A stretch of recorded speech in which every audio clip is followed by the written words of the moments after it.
Mythe ou histoire? Aujourd'hui, on plonge au cœur des récits bibliques pour y voir plus clair. Alors, l'Exode, est-ce que ça s'est vraiment passé comme la Bible le raconte? D'un côté, le récit d'une migration immense. De l'autre, l'archéologie ne trouve rien. Comment expliquer ce fossé? La clé du mystère n'est pas dans le sable, mais dans les mots. La clé, en fait, c'est de savoir quand ces histoires ont vraiment été écrites. Et là, regardez bien, un énorme décalage entre les événements et le moment de leur écriture. Et cette écriture tardive a laissé des traces, des détails hors du temps qu'on appelle anachronismes. Premier indice, les Philistins. Dans la Genèse, Abraham les rencontre vers 1900 avant notre ère.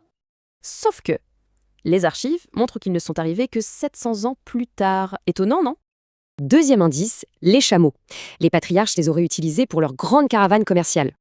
Mais l'archéologie le confirme, cet usage n'arrive qu'au 8e siècle, pile à l'époque des rédacteurs. Donc ce n'est pas de l'histoire. Alors pourquoi? Quel était le but de ces récits? Ces histoires sont en fait de puissantes allégories, une épopée pour unifier et définir une nation.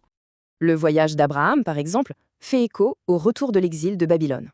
Idem pour les récits sur les peuples voisins. Ils servaient de message politique pour s'affirmer. Et ça nous ramène à l'Exode.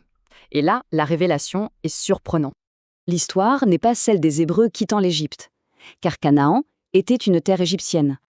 Mais celle de l'Égypte qui quitte Canaan. Le vrai événement, c'est l'effondrement de cet empire. C'est l'exode inversé. Ce vide a permis aux tribus locales d'émerger et de former Israël. Et la première mention historique d'Israël? Sur cette stèle égyptienne, datant de 1208 avant Jésus-Christ. Pour résumer, ces textes ne sont pas un livre d'histoire, c'est une épopée nationale. Une épopée écrite pour répondre à cette question fondamentale, qui sommes-nous? Le texte passe alors d'une histoire imparfaite à un puissant récit sur la naissance d'une identité.